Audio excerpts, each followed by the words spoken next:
Assalamualaikum warahmatullahi wabarakatuh. Apa kabar pemirsa CNN Indonesia? Semoga Anda senantiasa sehat dan selalu berada dalam lindungan Allah Azza wa Jalla.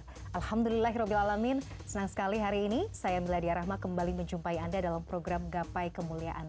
Seperti biasa, saya tidak sendiri. Sudah hadir bersama saya Ustadz Hilman Fauzi. Hilman, Assalamualaikum, apa kabar? Waalaikumsalam warahmatullahi wabarakatuh. Alhamdulillah, Mbak Mila dan seluruh pemirsa CNN Indonesia.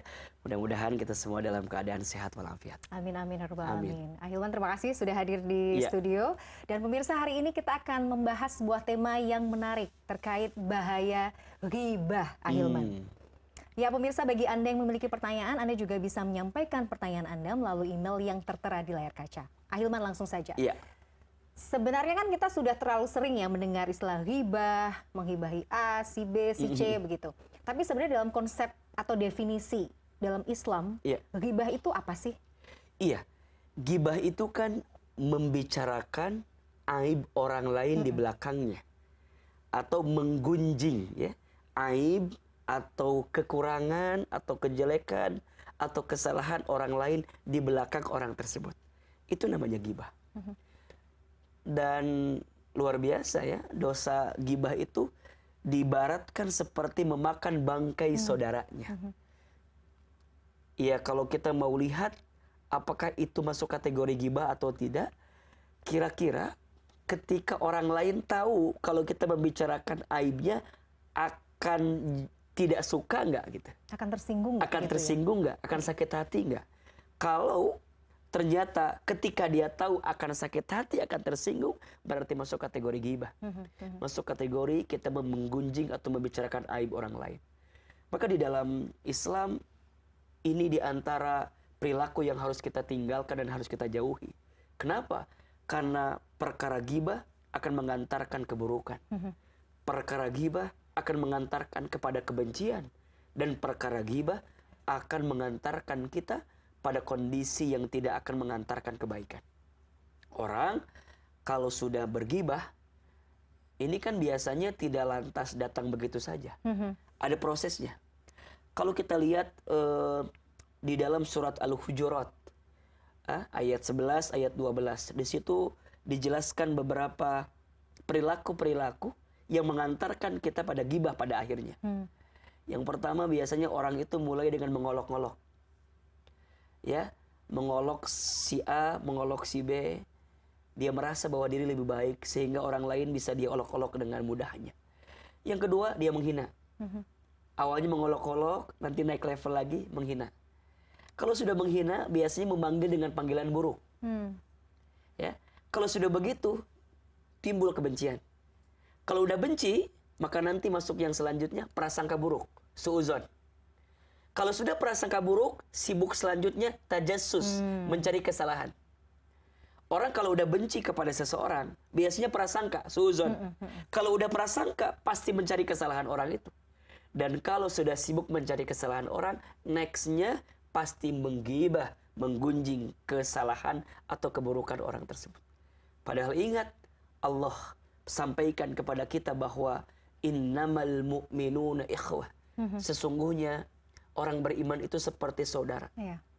Maka hendaknya kita memahami konteks ini gitu. Kita ini bersaudara.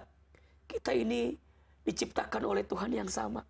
Seharusnya kita bisa menghargai, menjaga diri daripada saudara kita.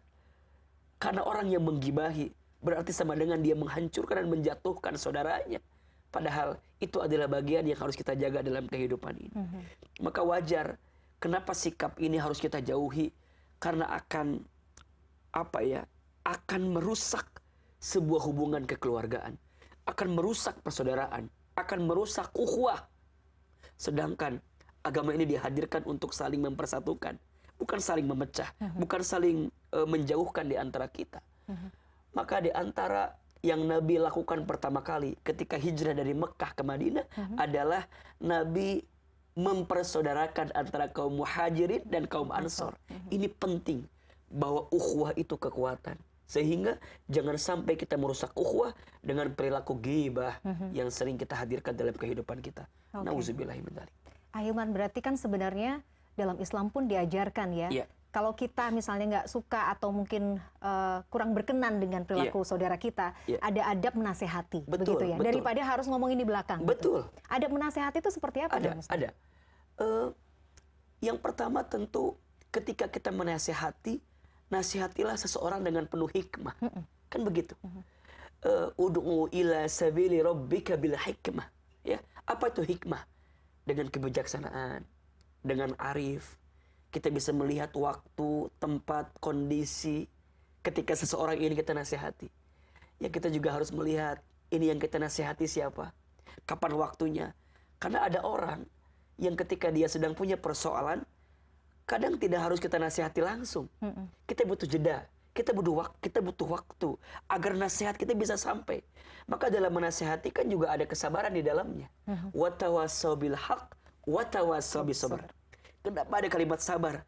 Karena ternyata nasihat yang dihadirkan dengan penuh kesabaran, dengan penuh hikmah, itu akan mudah sampai kepada orang yang kita nasihati. Yang kedua, nasihatilah dengan wal mau'izatil hasanah. Berikan pelajaran yang baik. Dan Masya Allah, nasihat yang paling baik itu bukan bil qaul, tapi bil hal. Dengan apa? Dengan amal perbuatan, dengan contoh, dengan perilaku, dengan teladan yang bisa kita hadirkan. Baru yang ketiga, wajadilhum billati hiya ahsan. Jika dia mendebat kita, jika dia menolak apa yang kita ajak, billati hiya ahsan, kita hadapi dengan ahsan, dengan cara yang terbaik. Jadi jangan sampai orang mendebat kita juga tambah debat.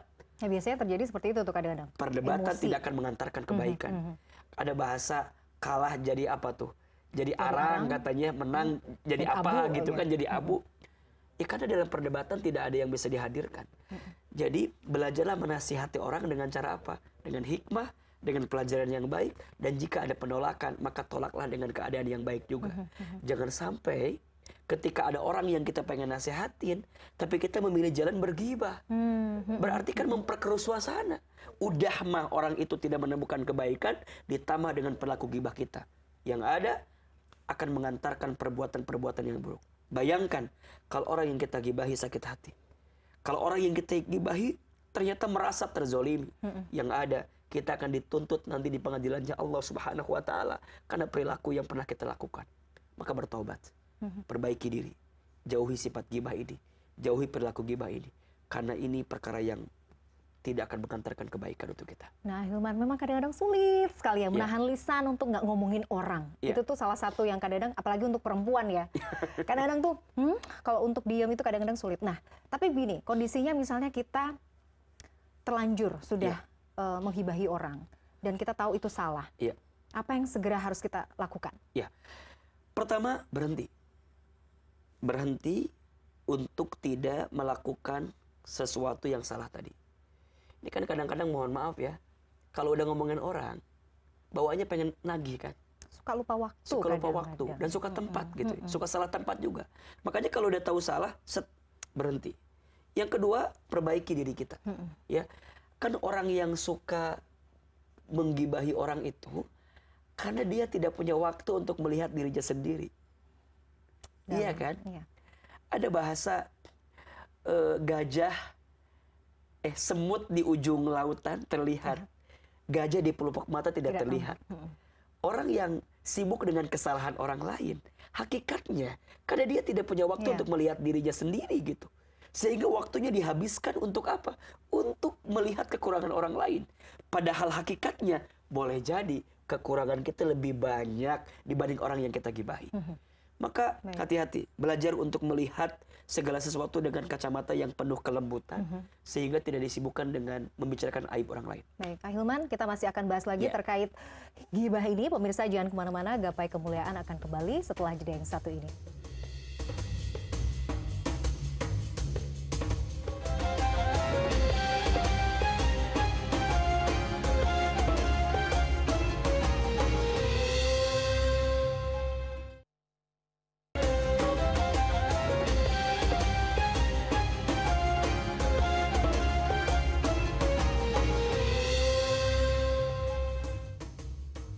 Pemirsa, terima kasih Anda masih menyaksikan Gapai Kemuliaan dalam episode Bahaya Ghibah. Ahilman, kita lanjutkan.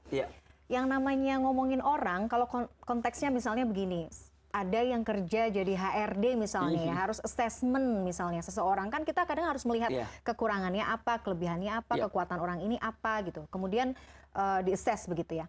Nah itu tuh termasuk ghibah juga nggak? Karena juga ngomongin kekurangan orang lain begitu. Silakan. Itu tidak termasuk ghibah. Ghibah itu membicarakan aib orang lain untuk menjatuhkan orang lain, untuk menghinakan orang lain, untuk mendiskreditkan orang lain. Ada tujuannya. Nah, tapi kalau misalnya ada seorang HRD harus menilai seseorang, ya tentu bukan untuk menjatuhkan, tapi untuk mengetahui ya apakah orang tersebut layak atau tidak untuk masuk di perusahaan kita, kira-kira begitu. Sama seperti halnya ada saksi di pengadilan misalnya ya, ketika dia diminta keterangan tentang si A, tentang si B, ketika dia tahu maka sampaikan dengan saksi yang benar dan saksi yang baik. Maka itu tidak termasuk ghibah. Ghibah itu tujuannya untuk menjatuhkan, untuk merusak harga diri, untuk menghinakan, maka itu masuk kategori yang ghibah. Oke, jadi ada tujuan kemaslahatan kemaslahatan yang dihadirkan. Tidak masalah berarti. Tidak masalah. Baik, Ahilman, ghibah sama fitnah itu kan kadang-kadang juga kalau ghibahnya kemudian nggak segera taubat gitu ya, nggak segera kita merasa ini salah begitu, kadang-kadang bisa berujung ke fitnah juga ya. Iya. Jadi kalau kita diizinkan untuk tahu aib orang lain, maka berusahalah untuk menjaga lisan kita agar tidak membicarakannya. Kenapa? Kalau benar jadi ghibah, kalau salah jadi fitnah. Jadi fitnah dan ghibah itu dua-duanya sama, membicarakan aib orang lain. Hanya ghibah tahu kebenarannya bahwa itu aibnya, sedangkan fitnah kita tidak tahu ini benar-benar aibnya dia atau tidak gitu. Maka ghibah diibaratkan seperti memakan bangkai saudaranya, karena dia udah tahu memang ada bangkai, memang ada aib gitu yang harusnya dia tutupi malah dia buka. Sedangkan fitnah seperti dia menghancurkan seseorang, membunuh seseorang.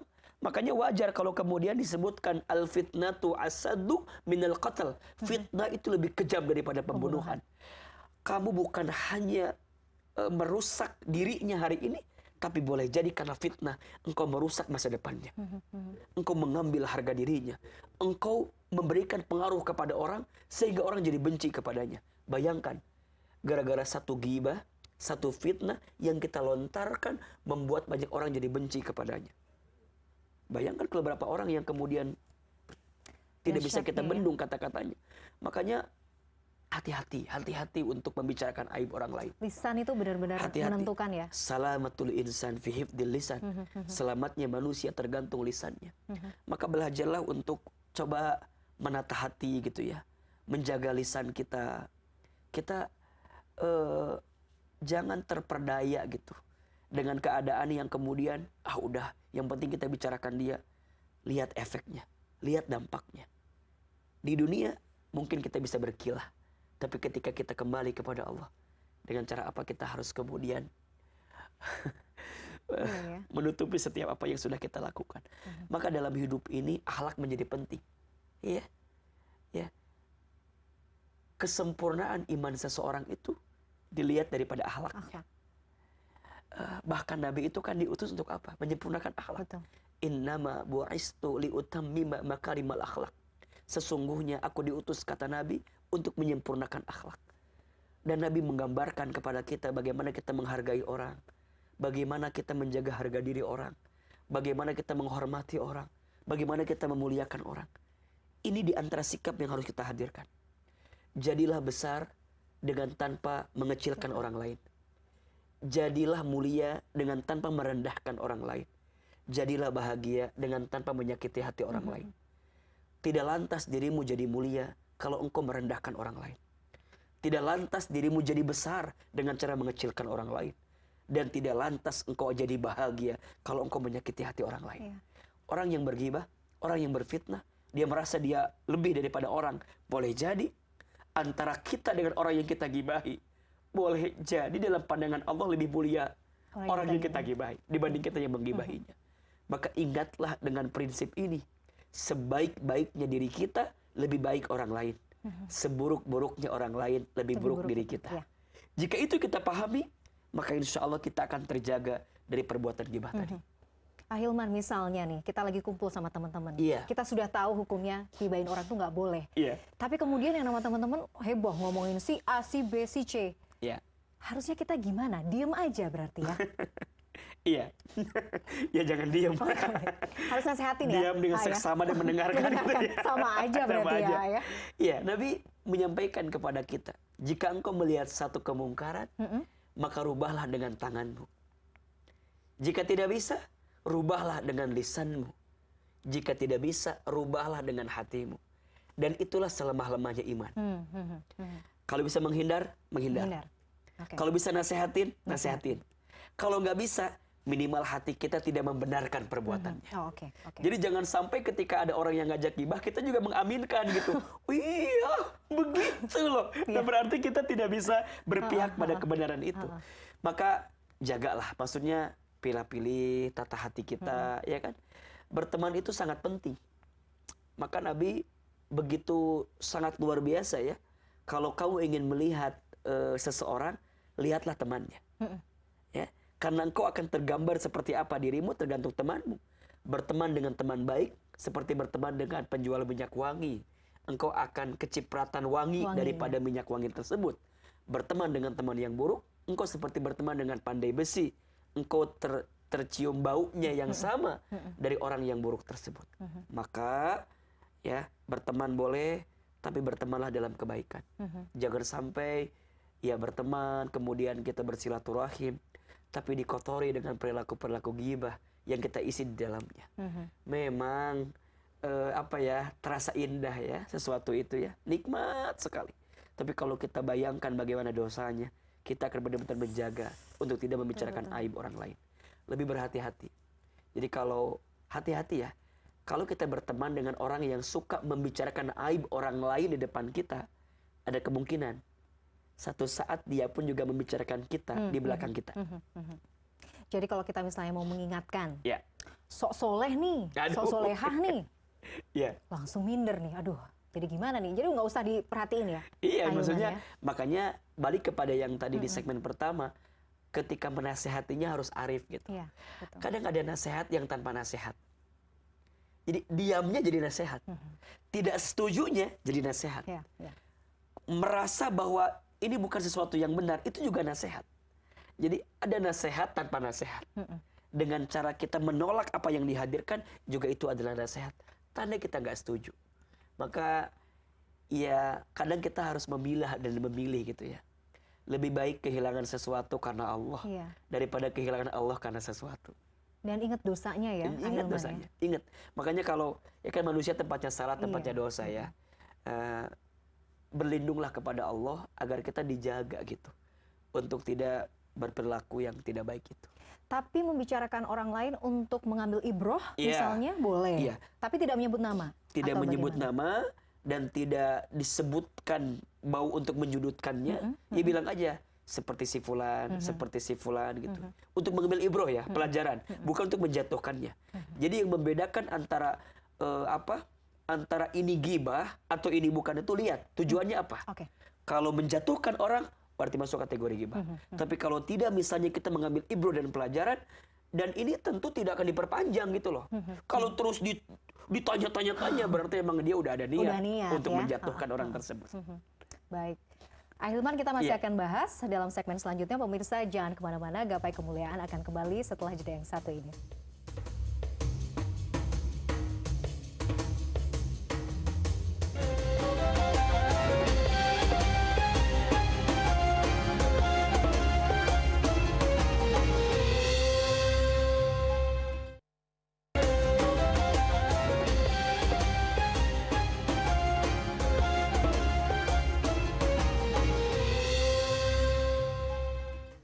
Pemirsa, kita sudah sampai di penghujung program Gapai Kemuliaan. Bagi Anda yang memiliki pertanyaan, Anda dapat menyampaikan pertanyaan Anda melalui email yang tertera di layar kaca. Sebagai penutup, seperti biasa, Ustadz Hilman Fauzi akan menyampaikan kesimpulan dan doa penutup. Saya Meladia Rahma undur diri, terima kasih atas kebersamaan Anda. Insya Allah kita akan jumpa kembali dalam Gapai Kemuliaan berikutnya. Wabillahi taufik wal hidayah. Wassalamualaikum warahmatullahi wabarakatuh. Pemirsa CNN Indonesia yang dicintai Allah Subhanahu wa Ta'ala, sebagai seorang muslim yang baik, tentu kita harus menghadirkan sikap dan akhlak yang baik dalam kehidupan ini. Di antara perilaku yang harus kita hindari dan harus kita jauhi dalam kehidupan kita adalah perilaku ghibah. Perilaku untuk membicarakan aib orang lain. Perilaku untuk membicarakan kekurangan atau kejelekan orang lain di belakangnya. Kenapa? Karena dosa ghibah ini diibaratkan seperti memakan bangkai saudaranya sendiri. Nauzubillahi min dzalik. Maka belajarlah untuk menata hati kita, menjaga lisan kita agar tidak masuk kategori kepada perilaku yang ghibah, perilaku yang bisa menyakiti hati orang lain. Ingat, innamal mu'minuna ikhwah. Sesungguhnya orang beriman itu bersaudara. Kita ini bersaudara. Kita harus saling menjaga kebaikan di antara kita. Saling menghormati, saling menghargai, saling menjaga, saling mengingatkan dalam kebaikan. Jangan sampai hidup kita diisi dengan kebencian. Jangan sampai hidup kita diisi dengan perilaku yang mengantarkan kepada keburukan. Jangan mengolok-olok orang lain. Jangan menghina orang lain. Jangan memanggil orang dengan panggilan yang buruk. Jangan suudzon kepada orang lain. Jangan mencari kesalahan orang lain. Jangan menggibahi orang lain. Dan jangan membenci kepada orang lain. Kenapa? Karena hati yang penuh kebencian hanya akan mengantarkan kesulitan dan kesempitan. Tapi hati yang penuh kasih sayang akan mengantarkan kebahagiaan dan juga kelapangan. Mulai hari ini, jangan sibuk dengan aib orang lain. Jangan sibuk dengan kejelekan orang lain. Lebih baik kita melihat diri kita sendiri. Kita lebih banyak memandang apa yang kita lakukan dalam hidup ini. Sehingga ada perbaikan yang kita hadirkan. Sehingga pada akhirnya kita menjadi pribadi yang makin baik di hadapan Allah Subhanahu wa ta'ala. Dan menjadi orang yang bisa memuliakan orang lain dalam kehidupan. Terakhir, mari kita angkat kedua telapak tangan. Semoga kita diberikan kekuatan dan kemampuan oleh Allah Subhanahu wa ta'ala untuk menghadirkan akhlak yang baik selama hidup ini. A'udzubillahi minasyaitonirrajim. Bismillahirrahmanirrahim. Alhamdulillahirabbil alamin. Allahumma shalli ala sayyidina Muhammadin wa ala alihi wa ashabihi ajmain. Ya Allah, ya Ghaffar, ya Ghafur.